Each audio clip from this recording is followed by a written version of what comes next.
Glória a Deus. Amém. Bom dia, amados. A paz seja com todos. Vamos iniciar nossa live dessa manhã de domingo. Pega a tua Bíblia. Você vai abrir ela em Mateus 6.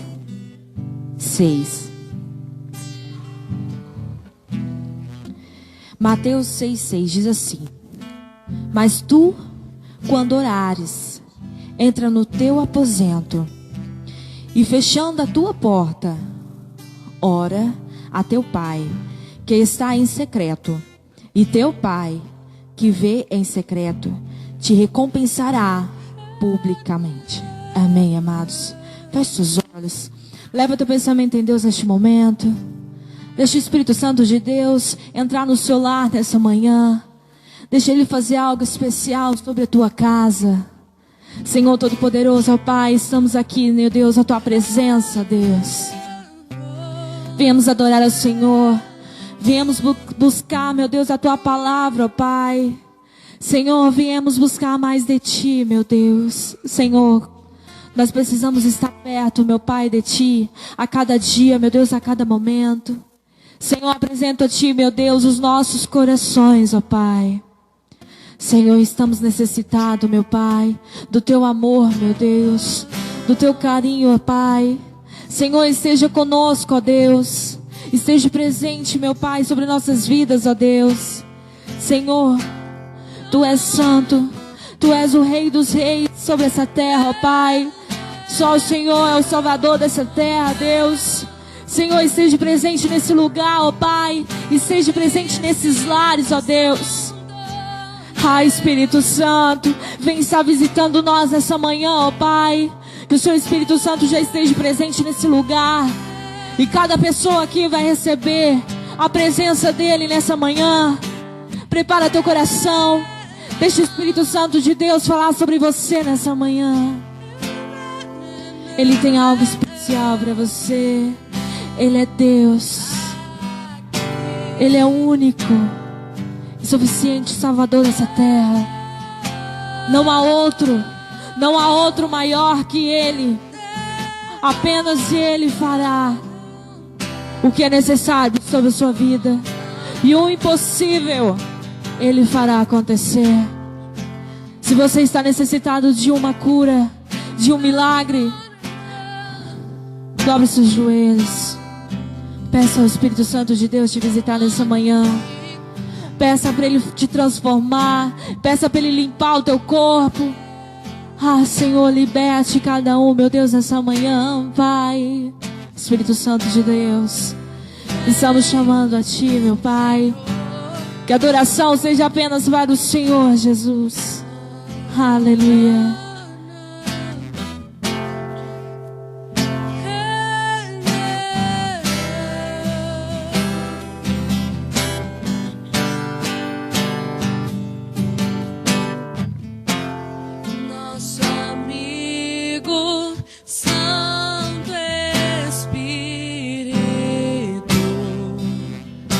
Nosso amigo, o Espírito Santo, venha aquecer os corações,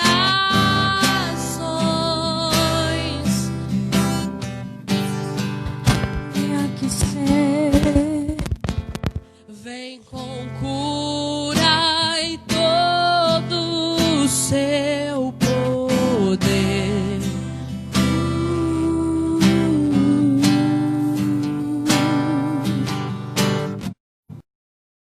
Vem manifestar os teus sinais.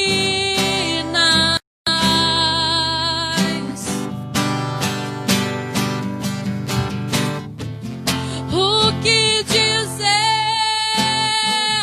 o que fazer quando Ele vem aqui. Mais que ser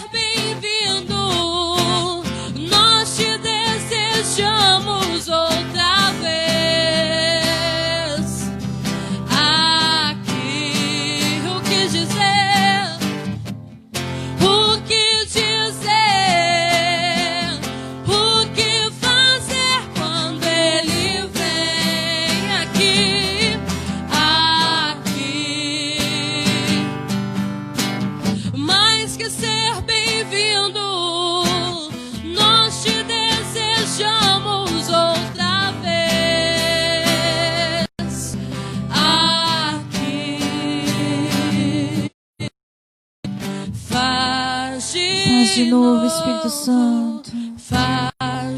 Estamos aqui para receber o teu Espírito.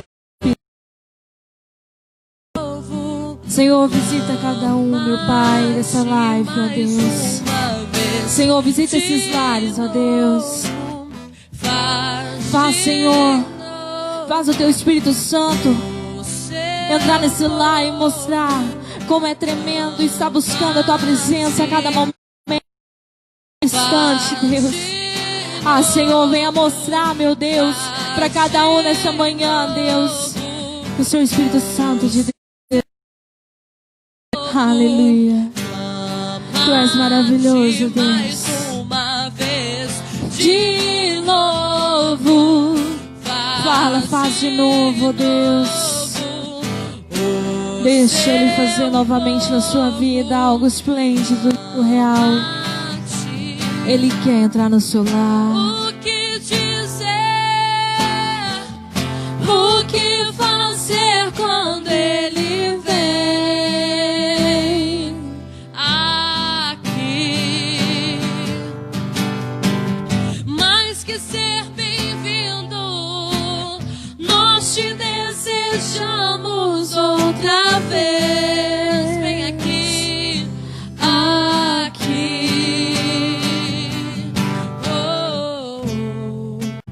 Bom dia, a paz seja convosco. Você em todo o Brasil, a paz seja convosco. Eu trago uma mensagem do Senhor para você hoje. Eu gostaria que através dessa mensagem você tirasse novas lições de vida. Eu creio que a cada dia o Senhor prepara ainda mais os seus caminhos para que você possa ter mais conquistas, mais vitórias. Hoje nós vamos ver Davi, a história do rei Davi, a vida do rei Davi, de pastor de ovelhas a rei de Israel. De pastor de ovelhas a rei de Israel. A palavra que está em 1 Samuel, capítulo 16, nós vamos ler do versículo 11 ao versículo 13. 1 Samuel, capítulo 16, do versículo 11 ao versículo 13. Glória a Deus. Traz uma água aí para mim, por favor. Glória a Deus. 1 Samuel capítulo 16, do versículo 11 ao versículo 13. Vamos ler a palavra? Amanhã em especial, né, irmãos? Eu estou até aqui com terno. O pessoal do Pará fica até pensando como é que pode um mistério desse. Pará que ontem fechou, se não estou enganado, com 38 graus. A região de Paragominas ali. Belém esteve um clima bem elevado ontem.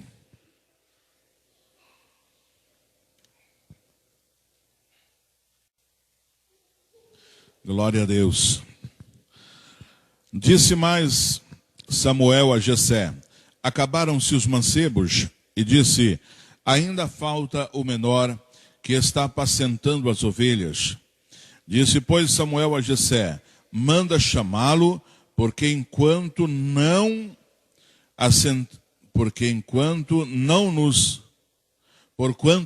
nos assentaremos até que ele venha aqui. Versículo 12. Então mandou chamá-lo e fê-lo entrar. E era ruivo e formoso de semblante e de boa presença. E disse o Senhor: levanta-te e unge-o, porque é esse mesmo. Então Samuel tomou o chifre de azeite e ungiu-o no meio dos seus irmãos, e desde aquele dia em diante o Espírito do Senhor se apoderou de Davi. Então Samuel se levantou e voltou a Ramá. Amém? Que era onde ele morava. Você que está aqui dentro, fica à vontade, pode se assentar. E você que está em casa, fique mais à vontade ainda na sua poltrona, em nome de Jesus. Glória a Deus. De pastor de ovelhas a rei em Israel. Quando nós lemos a passagem do rei Davi, nós vemos que para se formar não é fácil. A primeira coisa que nós vemos é que o vencedor, ele não nasce com cara de vencedor. Nós às vezes brincamos e olhamos para uma criança recém-nascida e nós queremos profetizar. E nós dizemos, vai ser um médico, vai ser um advogado. Mas não tem cara, não vem escrito na testa. Mas uma coisa nós temos que entender. Que no dia a dia se constrói grandes vencedores. É devagar, é paulatinamente que edificamos grandes coisas. Certa vez eu cheguei na nossa igreja, lá em Limeira, São Paulo, porque nós somos da Igreja do Evangelho Quadrangular de Iturama, Ministério Cruzada Nacional de Evangelização, aqui na Avenida Dom Pedro II, número 1031. Nós estamos aqui no bairro Doutor Diógenes de Souza. Chegando diante daquela catedral, ela é imensa. Nós temos duas lá, né? Temos duas catedrais imensas em Limeira, São Paulo. E é interessante que quando você chega dentro da catedral e você vê tecnologia de ponta, todas as coisas que estão ali dentro são atualizadas. Sistema de áudio, sistema de vídeo. Você vê que ali existe uma grande estrutura. Mas quando você chega de primeira, porque ela é um quarteirão inteiro, né? Você entra nela de um lado e você sai na outra rua. É muito grande, é como se fosse um shopping center, é muito grande. Ela tem, geralmente as catedrais, elas têm uma marquise, né? Ela tem uma galeria só. A nossa lá, ela tem duas galerias para cima. Ela é um prédio muito alto. Mas a primeira visão é que é fácil fazer uma igreja daquela. A primeira visão é que aquela igreja nasceu do... Então você chega e fala, como é que pode alguém fazer uma igreja dessa? Olha, que potência. Não, irmãos. Não. Você precisa ir do outro lado, onde ela tem aquele sistema romano, né? Aqueles pilares romanos lindos. Aí você chega e olha lá em cima, e lá está escrito 1975. Aleluia. 1975. A primeira vez que eu cheguei em Goiás, na catedral. Quando eu cheguei lá em Anápolis, quando eu olhei aquela catedral, eu disse, nossa, é muito grande. Lá tinha colégio lá dentro, lá tinha jornal, lá tinha rádio, lá tinha televisão lá dentro, lá tinha lojas para comprar uma roupa. Quando eu cheguei dentro da catedral em Anápolis, eu olhei e pensei, nossa, que potência, como é que constrói, né, uma igreja tão rápido. Você já tem aquela visão de que foi feito muito rápido, porque tudo ali... Quando eu perguntei para o pastor Washington, naquela época, em 2011, quando eu pergunto para ele, quantos anos demorou para fazer essa igreja? Ele diz, faz 50 anos que essa igreja está sendo edificada. Aleluia. Ou seja, não se faz coisas grandes num estalar de dedos, não se faz grandes vencedores de uma noite para o dia. Existe um tempo de maturação, existe um tempo para construir. Eu estava falando na minha live ontem, lavando louça, né? Vocês viram a live? Lavando louça, você viu, né? Você tirou até barato. Naquela live eu estava falando sobre eu, por exemplo, quando eu comecei com a bicicleta, velhinha, toda esfarrapada, depois passei por uma melhorzinha, eu fui subindo, aí comprei uma Caloi nova, né, e já achava que era o tal, mas eu vivia a minha realidade, né? Então, quer dizer, nós temos que entender que não se constrói da noite para o dia. Nós lemos aqui na passagem bíblica que Jessé, ele não foi no palácio ungir alguém. Ele foi lá no campo, ele foi lá na roça, procurar alguém que estava lá esquecido, alguém que estava lá perdido no meio do campo, cuidando de ovelhas. E quem poderia dizer, esse será rei de Israel? Só Samuel, que estava com a ordem de Deus, com a visão de Deus. O restante ninguém poderia falar nada. O restante ninguém poderia dizer que ele seria mais do que um pastor de ovelhas, que tem cheiro de ovelha. Ninguém poderia pensar dessa forma. Mas lá está o rei de Israel, no meio do campo, cuidando de ovelhas. Nós lemos aqui na palavra que Jessé chegou e disse assim, olha, acabaram seus filhos, porque Jessé já tinha tentado ungir todos os filhos de Jessé. Samuel já tinha tentado ungir e nenhum era confirmação de Deus. Deus falava, não toca nesse porque esse aí eu já rejeitei. Não toca nesse porque esse aí está fora da visão. Não toca nesse porque esse aí não é meu. Você entendeu isso? E de repente acabaram-se os filhos que estavam ali. A Bíblia diz que Jessé lhe pergunta, acabaram seus filhos? Não tem mais nenhum filho? E de repente Jessé disse, olha, tem aquele que cuida das ovelhas. Mas ele, uma dessa, está no meio do campo. Então Samuel diz assim, ninguém se assenta à mesa enquanto ele não chegar aqui. Ninguém come, ninguém bebe, manda chamar. E foram chamá-lo lá no campo, onde estava cuidando das ovelhas do seu pai. E quando chega a resposta, quando chega a chamada para ele no meio do campo, no seu íntimo ele sabia o que estaria acontecendo. Porque ele havia falado com Deus. O Senhor é meu pastor, nada me faltará. Deitar-me faz em verdes pastos. Guia-me mansamente às águas tranquilas. Ele havia dito para o Senhor, unja minha cabeça com óleo, meu cálice transbordará. Preparas uma mesa para mim na presença dos meus inimigos. Ele estava no meio do campo e ele falava isso com Deus.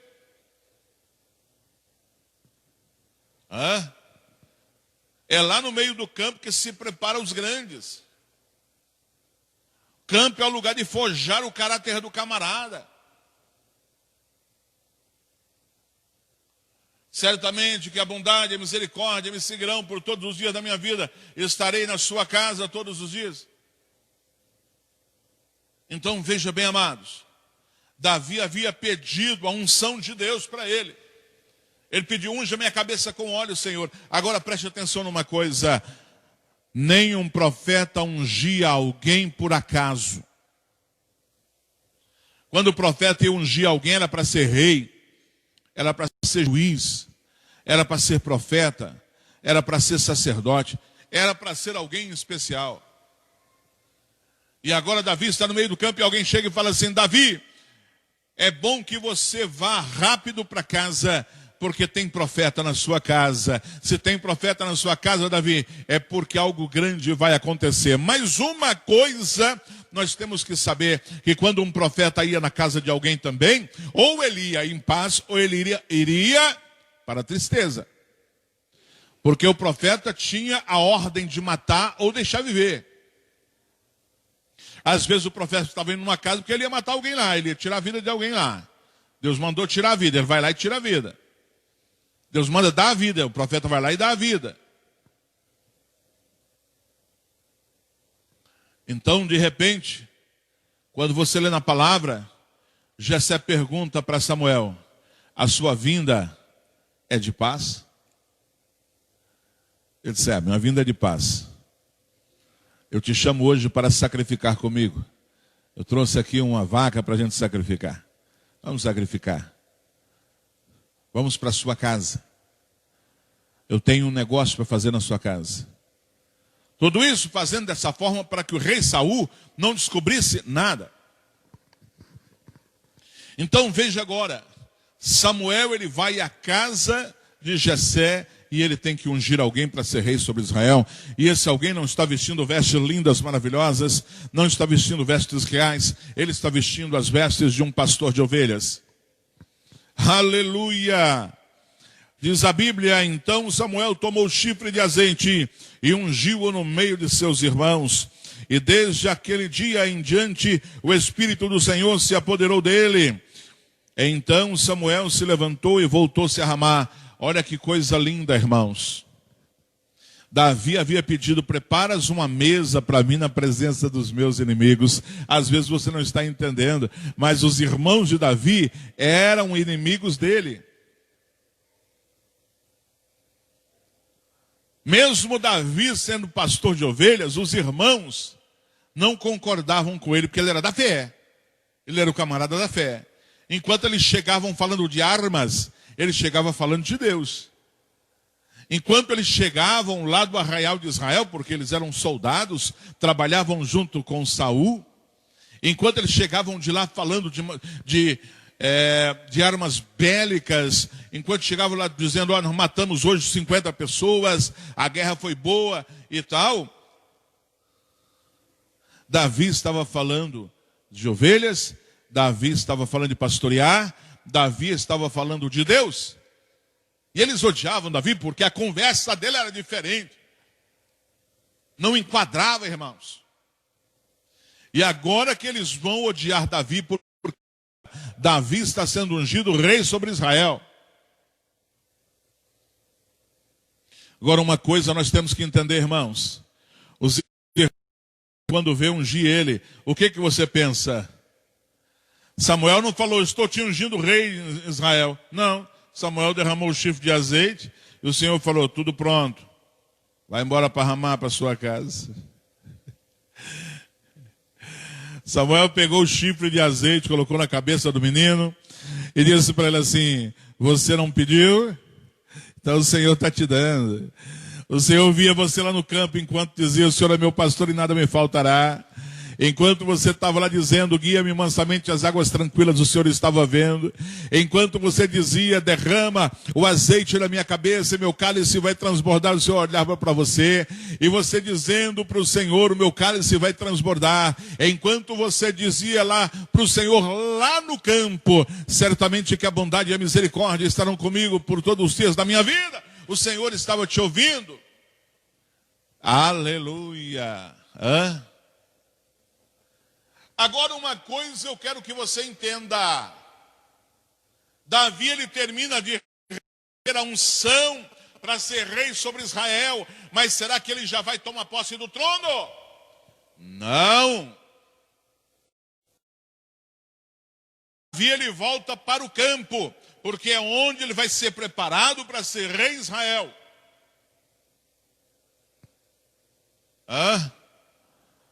Lá ele vai aprender a respeitar uma ovelha. Lá ele vai aprender a curar uma ovelha, a tratar uma ovelha. É lá no campo. Porque ele prometeu para o Senhor, a bondade e a misericórdia estarão comigo por todos os dias da minha vida. Ele vai ser um rei benevolente. Ele está prometendo para o Senhor. Então veja, amados, que palavra interessante. Que palavra interessante. Só que hoje eu tenho algo para você. Tenho algo para você. Eu parei de receber a palavra essa noite, era 1h40 da manhã. 1h40 da manhã. E o Senhor me falou algumas coisas que eu quero passar para vocês, por todo o Brasil. O Senhor disse, olha, fala para o meu povo parar de olhar, parar de valorizar as coisas que às vezes elas imaginam que causaram a sua derrota, a sua perda. O Senhor fala para as pessoas pararem de olhar para aquelas coisas que elas imaginam que foram causadoras da sua derrota. Veja, amados, o que a gente mais vê hoje em dia é pessoas olhando para as coisas que possivelmente tenha causado uma perda, uma derrota. Ela está colocando um ênfase muito grande naquilo. Foi derrota? Olha a palavra, foi. Está no passado. Foi derrota? Já era. É água que não volta. Eu tenho um sobrinho, o Divino, meu sobrinho. Ele é uma bênção.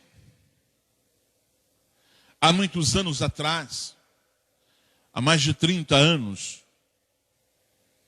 eu estava preparando ele para ser baterista. Mas eu estava preparando ele para ser um baterista não qualquer, mas para ser um baterista de ponta. Para ser um músico de ponta. Eu era o mestre dele. Eu ensinando ele a tocar a bateria. E de repente, chegou o Teodoro Sampaio, na época, fazendo sucesso. E a gente estava fazendo um pré-show, a gente estava abrindo o show. E o Teodoro viu ele tocar a bateria e disse, toca muito. Mas não é, toca muito. Toca muito para eles, que as músicas eram simples. Aguarâneas, músicas simples, baladas. E ele queria ir embora com aquela dupla. Eu disse, você não está pronto para sair. Você não está pronto para enfrentar o mundo lá fora. Você ainda sabe muito pouco. Aprende mais. E ele, amados, me condena até hoje. Dizendo que não cresceu, porque há 30 anos atrás, há mais de 30 anos, eu não deixei ele ir embora com Teodoro Sampaio. Passou o tempo, da banda, o Canhotinho, o João Batista, surgiu a oportunidade de tocar com Rick Renner. Eu disse, meu filho, vai em paz, vai com Deus. Ele disse, mestre, eu estou pronto. Eu disse, está pronto, pode ir. Você está pronto para trabalhar. Ele foi embora, ele foi maestro de Rick Renner durante muitos anos, até acabar a dupla. Então, meu sobrinho até hoje, ele guarda isso com ele. Fez diferença entre um e o outro. São realidades. Você precisa viver a sua realidade. Você não pode maquiar. Você tem que viver o que você tem para viver no momento. Não adianta querer viver uma outra vida, uma vida maquiada. Vai dar errado. Vai dar errado. Então veja bem, em 1 Samuel capítulo 17, versículo 36 diz, assim feriu o seu servo leão como urso, assim será este incircunciso filisteu como um deles, porquanto atacou os exércitos de Israel. Olha aqui para mim agora. Nós estamos vendo a preparação. Davi, ele está no campo sendo preparado. Antes de ser rei, ele está passando pelo quê? Pelo crivo de leão, pelo crivo de ter que enfrentar um urso lá no campo sem armas.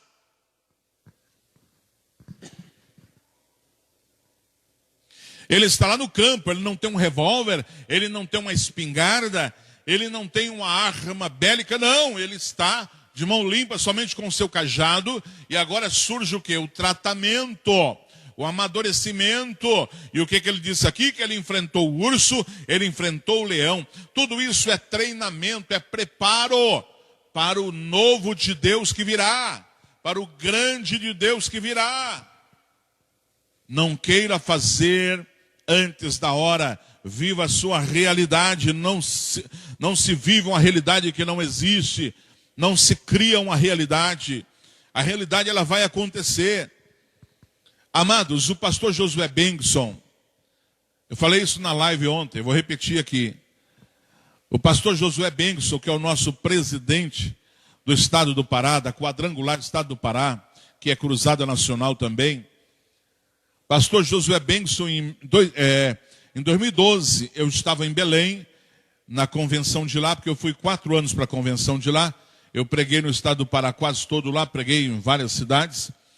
E quando era outubro, eu ia para a convenção, passava a convenção, fazia mais umas campanhas e voltava. E eu estava, em 2012, lá no estado do Pará, em Belém, e de repente o pastor Josué Benson, ele pegou a palavra, e ele disse, uma palavra que ele disse, eu não esqueci: o que nasce grande é monstro. Quando ele falou aquilo, irmão, eu falei, o que esse velho está falando? Preste atenção numa coisa. Aprenda com os... Não seja incoerente de querer aprender com pessoa da sua faixa etária. As meninas aqui, ó, tem coisa que você só aprende com pessoas que já viveram, pessoas mais velhas. As meninas, tem 2 meninas aqui, a Maju, né? Tá ali. Escuta, vocês tem coisas que só pode aprender com pessoas mais velhas. A mãe é mais velha, já viveu, já apanhou. Chega na mãe, como é que é esse negócio? Esse negócio aqui e tal, é manto.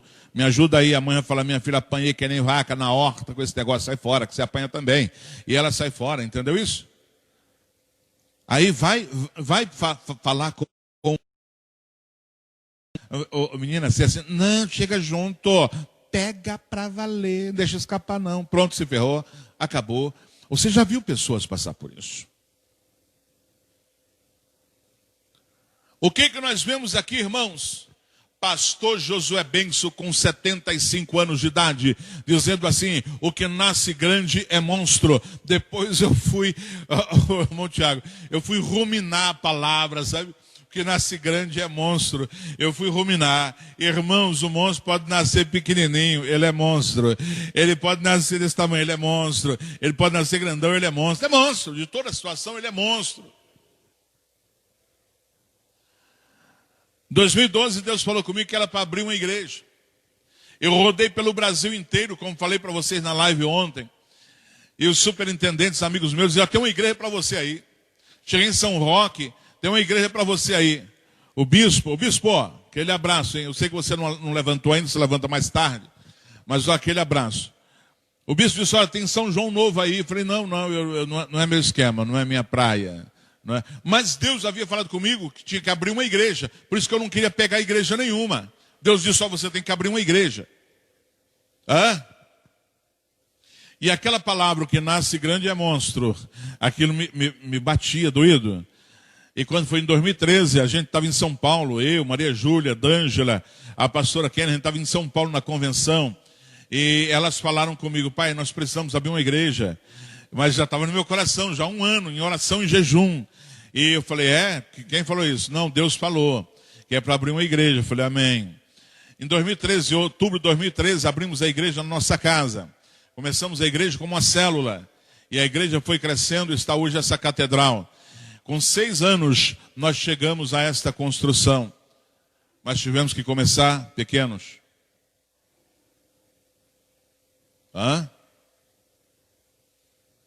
Você tem que começar.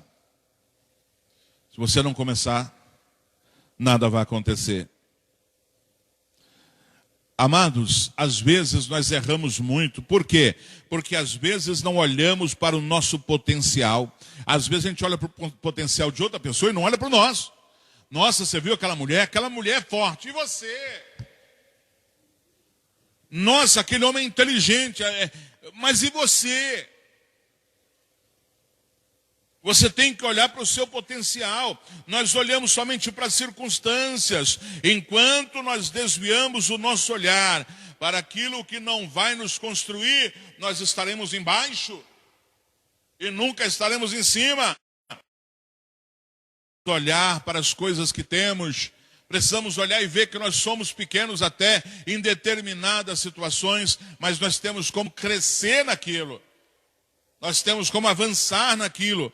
Aqui em 1 Samuel, capítulo 17, versículos 49 e 50 diz: E Davi pôs a mão no alforje e tomou ali uma pedra e com a funda lhe atirou e feriu o filisteu na testa.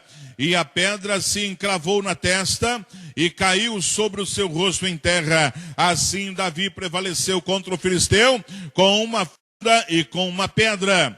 E feriu o filisteu e o matou, sem que Davi tivesse uma espada na mão. Preste atenção agora. Davi foi preparado lá no campo, sem espada. Agora ele está diante de uma circunstância, ele está diante de um gigante. Se ele estivesse olhando para o que ele tinha, ele nem sairia contra o gigante. Porque o gigante, ele tinha uma espada grande que Davi não conseguia levantar. Ele tinha uma lança que onde passava, atravessava 4 homens. Era uma lança que Davi com 2 mãos não levantava da terra. Ele era um homem de quase 3 metros de altura. Olha para cá agora. Se Davi olhasse para a sua pequenez, se Davi não olhasse para quem estava com ele, ele não seria o vencedor que estamos falando aqui hoje. Aleluia. Então veja que Davi, ele venceu o urso, ele venceu o leão sem espada. Agora tem um gigante chamado Golias na frente dele, um filisteu incircunciso, camarada não é da fé, e Davi não tem espada. Devemos começar com o que temos, diga amém. Quando eu começo com o que tenho, eu vou construir em cima daquilo algo real. Eu vou devagar construindo sobre um alicerce real. Quando eu começo com o que eu não tenho, eu vou edificar num alicerce irreal. Que lá na frente pode cair, pode dar errado. Então nós devemos começar com o que temos, sem temer, sem esconder o que temos. Porque, irmãos, às vezes a pessoa tem pouco e ela esconde o que tem. Ela tem vergonha porque ela tem pouco. Aleluia. Aleluia. Tem pessoa que ela tem pouco e ela quer esconder. Ela diz, não, eu tenho muito pouco, eu não posso que ninguém veja. Ninguém pode saber que eu tenho pouco. Eu já falei para vocês que eu comecei com uma bicicleta. Mas eu não estou na bicicleta. Ah, se eu estivesse, eu não estava tão lindo, maravilhoso desse jeito. Né? Modéstia à parte. Daquela bicicleta eu passei por uma motinha 50 cilindrada. Irmãos, olha para cá. Eu colocava a namorada na garupa da moto, coitada. Ela tinha o cabelo meio nervoso. E a motinha, ela era 2 tempos. E ela saía aquela tocha de fumaça branca para trás. Onde eu passava, o pessoal falava assim, lá vai o pulverizador que fala, né? Que tá matando mosquito. O pessoal tirava mó chacota comigo. Irmãos, para construir um vencedor, passa por muitas vergonhas. Com tudo. Quando chegar na festa, minha namorada falava, vou ter que ir em casa tomar um banho. Eu estou fedendo óleo. O cabelo dela não dava nem para cheirar, irmãos. Era só óleo 2 tempos, aquele óleo era violento, né? Terrível. Daquela motinha 150, eu passei por uma melhor, passei por uma grande, 125 cilindradas. Queimava óleo, a mesma coisa, parece que era da mesma família, irmãos. Aquilo queimava um óleo terrível, colocava óleo, eu ficava só colocando óleo, porque queimava demais, né? Fundia o motor facinho. Mas eu continuei na luta e eu nunca escondi que eu só tinha aquilo. Eu sempre vivi a minha realidade. Eu nunca fugi da minha realidade, nunca maquiei a minha realidade. Daquela motinha, irmãos, eu melhorei. Eu fui para uma 250 cilindradas. Aí eu já era o cara que roncava mais grosso, né? Roncava mais grosso. Roncava até o escapamento para fazer barulho. Agora eu já estou numa moto melhor, mais alta, né? eu já estava mais imponente, o negócio agora já estava, mas eu estava vivendo a minha realidade.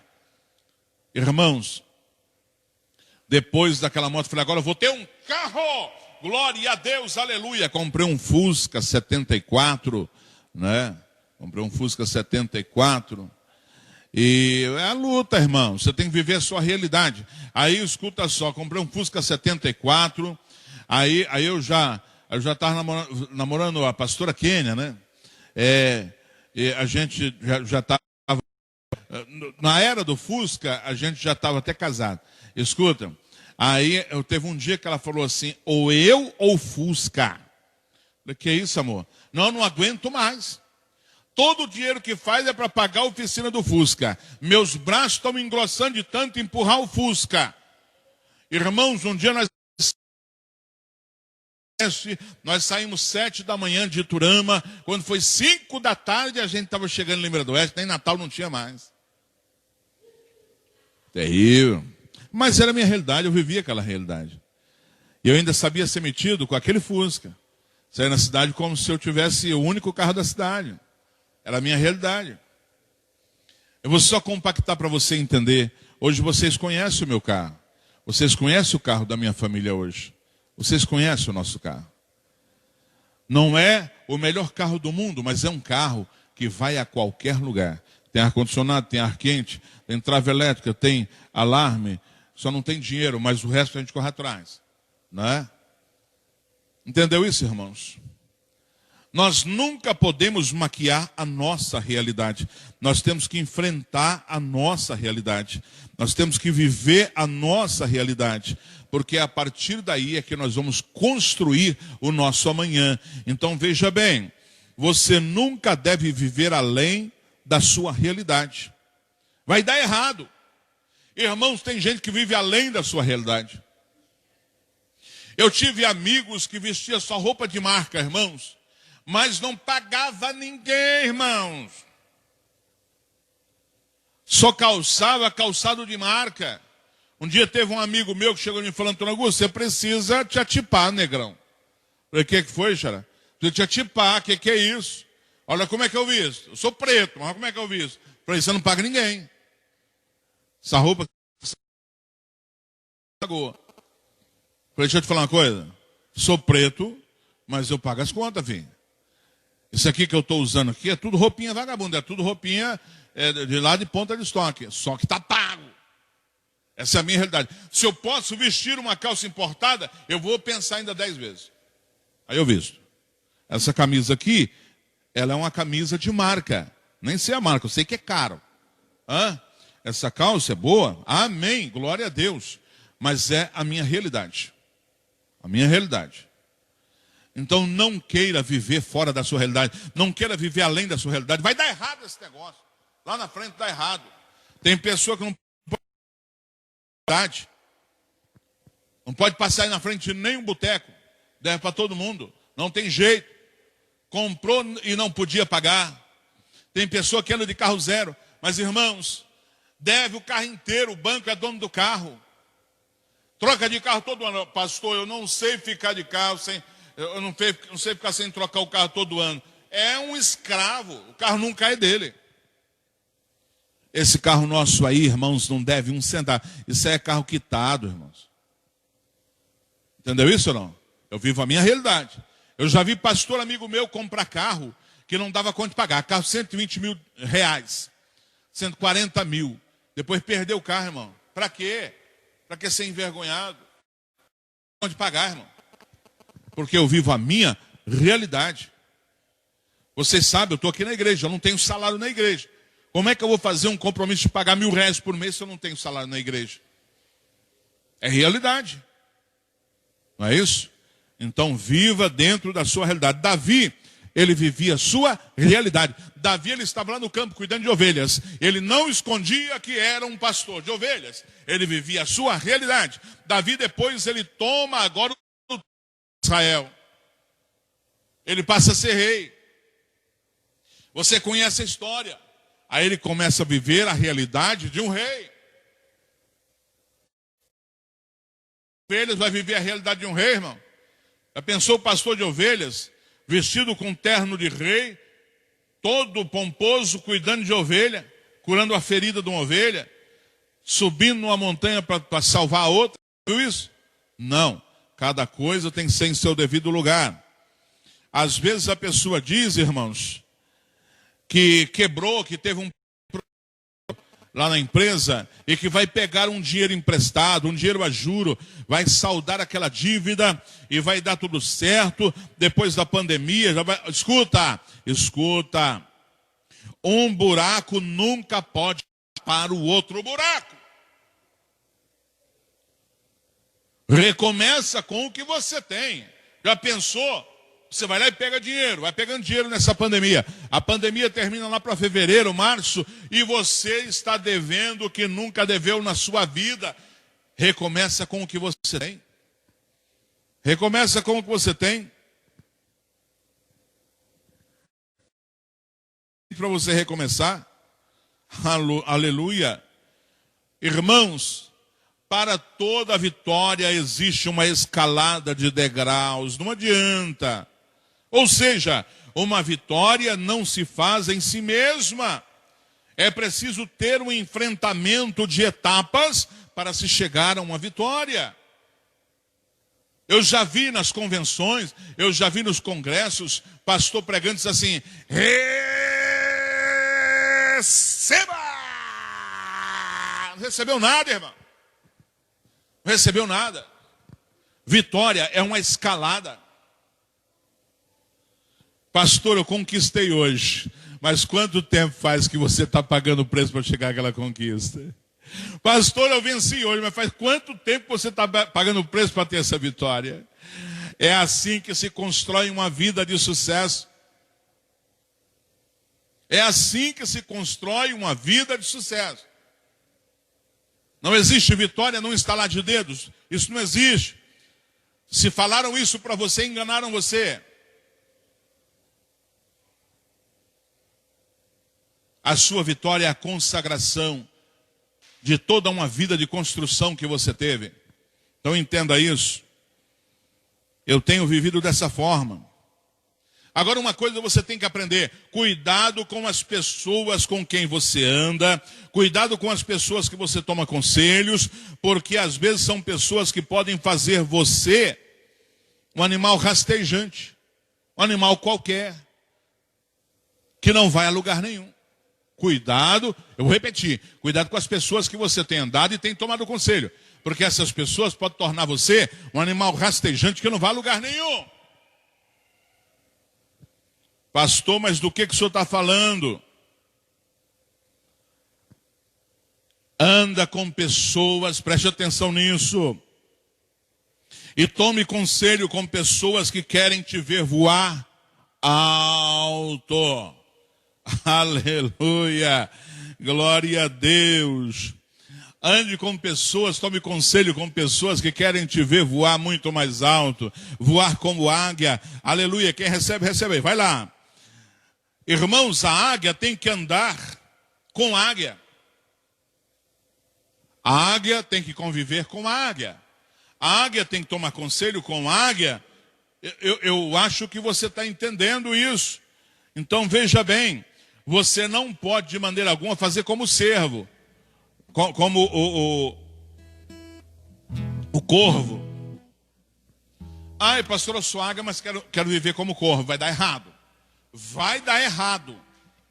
Vai dar errado. Irmãos, são dois animais que voam alto. Diga comigo, são dois animais que voam alto. A águia e o corvo. Mas são totalmente diferentes. Eles têm atitudes diferentes. Eles têm costumes diferentes. Eles vivem diferente. Então você não pode ser uma águia e tomar conselho com um corvo. Ah, pastor, mas qual a diferença da águia e o corvo? A Bíblia nunca diz que você tem que ser como corvo, mas a Bíblia diz que você tem que ser como águia que voa alto. Quer ver uma coisa? A diferença entre a águia e o corvo. O corvo, ele tem uma tática. Qual a tática dele, pastora? Voar junto com a águia. Mas para que ele voa junto com a águia? E quando ele vê que a águia está meio esperta com ele, ele vem andar aqui, ó. Ele voa em cima da águia. Por ela ser muito grande, ele senta aqui, ó, e vai descansar, esperando que ela casse um animal para sobrar comida para ela. Começou a entender que você não pode andar com a pessoa errada. Mas aí o que a águia faz, irmãos? A águia vem num voo rasante e pega um animal que vai ser o seu alimento. E o corvo dá aquela levada, e ele fala, vou subir mais um pouco, espera a águia. A hora que a águia está subindo lá em cima na altura, ele vem aqui nas costas e voando com a águia. Mas a águia, olha aqui para mim, a águia, ela tem estratégia. A águia começa a voar mais alto, e o corvo vai voando. E de repente a águia entra num estágio onde não tem oxigênio. O pulmão da águia é preparado para isso. E vai subindo. E o corvo, ele vai subindo junto. E dali a pouco ele não está aguentando mais. E a águia fala, vamos subir. E vai subindo. E a águia está com um animal no bico, ela vai almoçar. E de repente o corvo, ele falta oxigênio no cérebro, ele desmaia e vem caindo. E a águia vai para a sua paragem, que é bem alta, e ela vai almoçar. E o corvo dançou. O corvo come o que sobra da águia. Você quer ser corvo? Aleluia! Preste atenção numa coisa, irmãos. Antes de voar mais alto, você tem que passar pelas humilhações, você tem que passar pela vergonha, você tem que passar pelo crivo de não saber voar. Entenda isso, você não sabe voar, aprende com quem sabe. Mas não diga, eu sei. Vocês já viram a história do Blue? Já viram a história do Blue? Aquela arara azul, né, do desenho, a história do Blue, já viu? Por que Blue não voa? Por que ele não voa? Por quê? Porque ele não foi criado com quem voa. Ele só anda. Ele só rasteja. Blue foi criado lá nos Estados Unidos, lugar frio. Aquela moça que é dona dele, ele anda aqui. Aí para ele subir num sofá, ele anda no chão e vai e sobe no sofá. Ele aprendeu só a andar no chão, irmãos. Quando chega no meio dos outros animais, dos pássaros, eles falam, ei, vamos voar, vamos dar um voo aí. Ele diz assim, não, eu estou cansado, não vai dar para voar. Ele não quer viver a realidade dele, irmãos. Não, vocês vão, agora eu não estou querendo. Não, a verdade é dizer, olha, eu nunca aprendi a voar, porque sou uma ave doméstica. Mas tem outra arara aí que quer me ensinar. Eu estou pronto para aprender. Quer ser Blue? Quer ser Blue? O que a calopsita fazia com ele? Jogava ele bem alto e vinha caindo para ver ele esborrachar. Diga comigo, o Blue ele não voava porque ele conviveu com pessoas que não voavam. Aleluia. Já estou encerrando a mensagem. Vou deixar um versículo com você. A partir de hoje você vai voar alto que nem águia. Diga amém. Isaías capítulo 40, versículo 31 diz: mas os que esperam no Senhor renovarão suas forças, subirão com asas como águias, correrão e não se cansarão, caminharão e não se fatigarão. Aleluia, esta é a mensagem de hoje. Eu espero que você tenha aprendido mais um pouquinho. Não seja Blue, não seja um corvo, seja águia. Seja uma pessoa sábia, uma pessoa inteligente, porque o Senhor vai te fazer voar bem alto em nome